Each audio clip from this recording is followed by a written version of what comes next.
है, इसके बारे में क्या कहिएगा?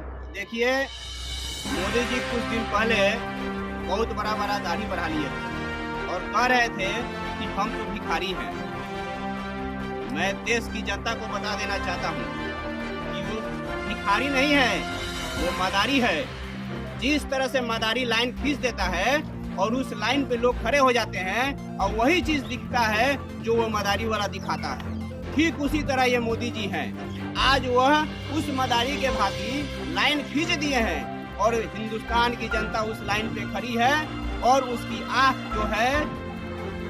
जो है उसकी जादू से पट्टी बंद गई है। उसको कुछ दिखाई नहीं दे रहा है कि आज मोदी जी क्या कर रहे हैं। मोदी जी क्या करेंगे? हमारे यहाँ माननीय लालू जी मढ़ौरा में रेल इंजन कारखाना दिए थे, 27,000 करोड़ का रेल इंजन कारखाना दिए थे, जिसे यहाँ पर सिर्फ इस मोदी जी ने एक गैरेज के रूप में छोड़ दिया है। बाकी सब उठाकर गुजरात लेके चले गए। बताइए क्या काम किए हैं हमारे बिहार में? हम क्यों माने इनको नेता?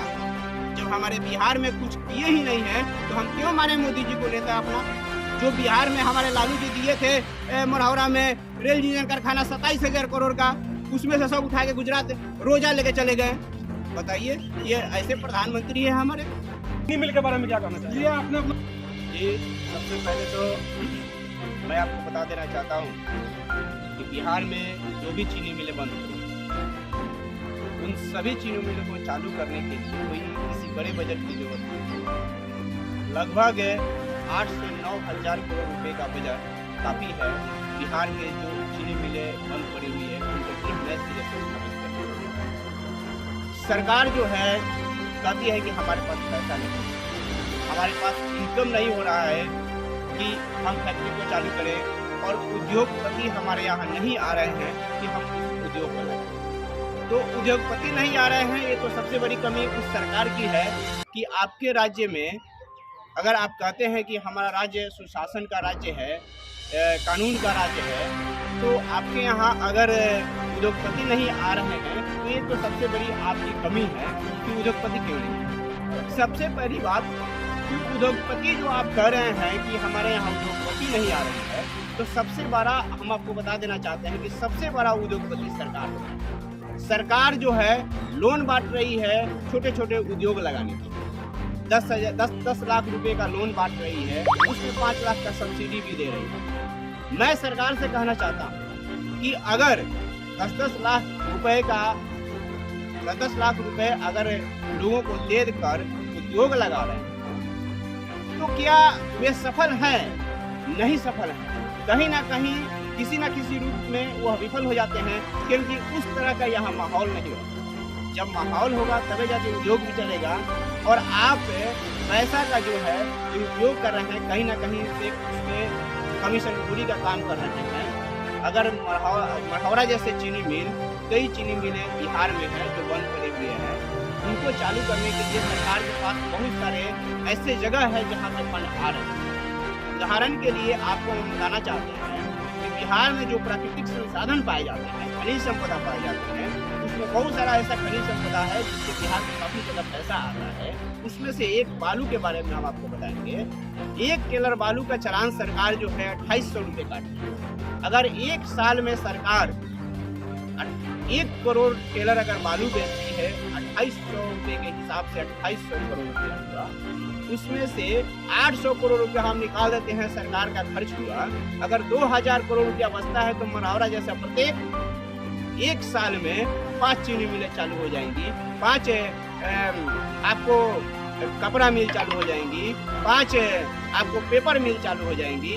ऐसे जो भी बिहार में कारखाने बंद पड़े हुए हैं वो सभी चालू होना शुरू हो जाएंगे और 5 वर्षों में हमको लगता है कि सभी फैक्ट्री जो बंद पड़ी हुई है वो सभी चालू हो जाएंगी और लोगों को यहाँ रोजगार मिल जाएगा। लेकिन सरकार इस तरह का काम नहीं कर रही है। कहीं ना कहीं वह जनता को गुमराह कर रही है, गलत उनको मैसेज दे रही है और जो हमारे बिहार के सम्मानित जनता है उनके बहकावे में वह पार्टी पॉलिटिक्स के चक्कर में वो अपने रोजगार को बर्बाद कर रहे हैं, रोजगार को खो रहे हैं।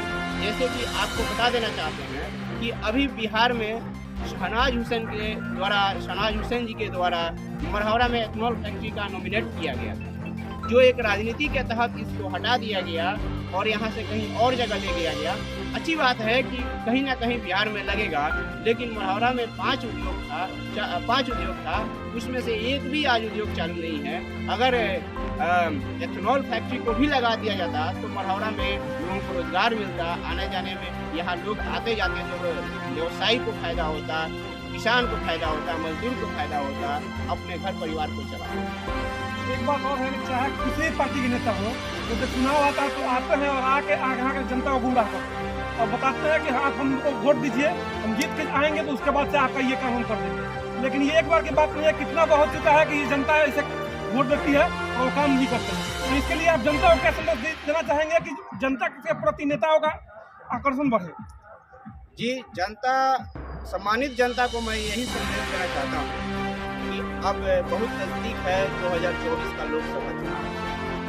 इस चुनाव में अगर इस चुनाव से पहले अगर मरहौरा चीनी मिल के बारे में अगर किसी सरकार के द्वारा पहल नहीं किया गया तो मैं मरहौरा की जनता से, सारण की जनता से हाथ जोड़ के अपील करता हूँ कि वे आवाज़ उठाएं और उन नेताओं को भगाएं और वोट का बहिष्कार करें। जब तक वोट का बहिष्कार आप नहीं कीजिएगा तब तक आपको रोजगार नहीं मिलने वाला है। आपको यूं ही बरगलाते रहेंगे, आपका रोजी रोटी छीनते रहेंगे, आपको दूसरे प्रदेशों में जाने के लिए मजबूर करते रहेंगे। इसलिए भाई आप लोगों से मैं हाथ जोड़ के कहता हूँ कि आप लोग 24 के चुनाव में पुरजोर तरीके से एकदम एक साथ होकर आवाज बुलंद करें और आवाज लगाएं कि जब तक हमें रोजगार नहीं मिलेगा तब तक हम वोट नहीं देंगे। इन सभी नेताओं का बहिष्कार करेंगे, वोट का बहिष्कार करेंगे। अच्छा, जब लोकसभा के चुनाव की बात आप बोले हैं तो हमको याद आया कि 2015 में जब यहाँ पे मोदी जी आए हुए थे, देश के यशस्वी प्रधानमंत्री जी, तो बोले थे कि हम मरहौरा के मिठास को लौटाएंगे। और आज दूसरा 2015-20 का चुनाव भी खत्म हो गया, फिर 25 का चुनाव आने वाला है। इसके बावजूद अब 1 साल पहले उन्होंने घोषणा कर दिया, नेशनल टीवी वाला सभी ने दिखाया था कि मोदी जी 1 साल पहले चुनाव की तैयारी शुरू कर चुके हैं। तो चुनाव की तैयारी तो वो 1 साल पहले से कर चुके हैं, लेकिन मरहौरा चीनी मिल के बारे में, देश की किसी भी संपत्ति के बारे में, कोई भी पुनः स्थापित करने की कंपनियों के बारे में तो क्यों नहीं सोच रहे हैं? इसके बारे में क्या करेंगे? देखिए, मोदी जी कुछ दिन पहले बहुत बड़ा दाढ़ी बढ़ा लिए थे और कह रहे थे कि हम तो भिखारी हैं। मैं देश की जनता को बता देना चाहता हूँ कि वो भिखारी नहीं है, वो मदारी है। जिस तरह से मदारी लाइन खींच देता है और उस लाइन पे लोग खड़े हो जाते हैं और वही चीज दिखता है जो वो मदारी वाला दिखाता है, ठीक उसी तरह ये मोदी जी हैं। आज वह उस मदारी के भांति लाइन खींच दिए हैं और हिंदुस्तान की जनता उस लाइन पे खड़ी है और उसकी आंख जो है उसकी जादू से पट्टी बंद गई है। उसको कुछ दिखाई नहीं दे रहा है कि आज मोदी जी क्या कर रहे हैं। मोदी जी क्या करेंगे? हमारे यहाँ माननीय लालू जी मरहौरा में रेल इंजन कारखाना दिए थे, 27,000 करोड़ का रेल इंजन कारखाना दिए थे, जिसे यहाँ पर सिर्फ इस मोदी जी ने एक गैरेज के रूप में छोड़ दिया है, बाकी सब उठाकर गुजरात लेके चले गए। बताइए क्या काम किए हैं हमारे बिहार में? हम क्यों माने इनको नेता? जब हमारे बिहार में कुछ किए ही नहीं है तो हम क्यों माने मोदी जी को नेता अपना? जो बिहार में हमारे लालू जी दिए थे मरहौरा में रेल इंजन कारखाना 27,000 करोड़ का, उसमें से सब उठा के गुजरात रोजा लेके चले गए। बताइए, ये ऐसे प्रधानमंत्री है हमारे? चलिए, आपने अपना बहुमूल्य समय दिया और अपने बहुमूल्य बातों को रखा, इसके लिए बहुत बहुत धन्यवाद। जय हिंद।